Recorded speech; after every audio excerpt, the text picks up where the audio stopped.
This is a good example of shallow knowledge. I was in a bar in Virginia City during Biker Week. They have those quite frequently. Bikers come in from all over the country to go up there and party down at these Wild West saloons. Of course, there's no closing time in Nevada, so the bars stay open very late. I was actually staying. I was house sitting. I have some friends in Virginia City, so I was house sitting in a house one summer. And I'm at one of the bars, at the Union Brewery, in fact. I'm having a beer, and a woman comes up and sits next to me and just strikes up a conversation on her own. And early in the conversation, I'm chatting with her, and she said something about her bike out front. So I said, "Oh, you're a biker chick." Now, this is how stupid I am. I didn't know that isn't necessarily a friendly term to use to a woman who rides a Harley. So she laughs, though. She turns around, she goes, "Hey, Tiny, this guy just called me a biker chick." And I turn around, and Tiny, of course, is 250, snarling, tattoos, tats all up and down his arms, big beard, the typical biker look, long hair. And Tiny looks at me, and his brow furrows. And this is really the Wild West up there. And there are fights up there all the time, and it would not have been a long fight. Right at the time that his brow furrows, I remember a phrase from the book Hell's Angels that Hunter Thompson had written.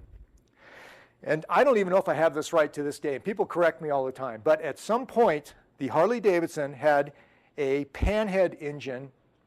And in the 50s, they switched to what's called a shovel head engine. I think I have that right. So I looked at Tiny, and in a split second, I knew I had a gamble. And I said, "Tiny, is that your Panhead out front?" Not knowing what the hell I was talking about. Tiny's face breaks into this big grin, puts this paw on my shoulder, literally lifts me out of the seat, says, "Come here, buddy," hauls me out front.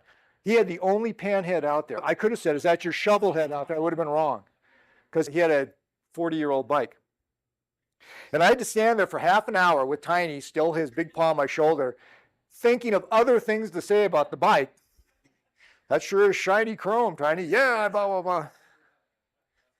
Now, as it turns out, I know a little bit about art and stuff. My friend Mark actually spent some time doing airbrushing bike gas tanks. And this guy had had the flames and the skull and stuff, so I knew a little bit about that. But this is a good example of how a little tiny fraction of knowledge saved my ass. I use this all the time when I talk to people. If I go into a room and I don't know anything about the people there, I don't know anything about the business, I don't have a photographic memory, but I am interested in the human race and in civilization enough that I can pull something up to just start it, and you don't need much.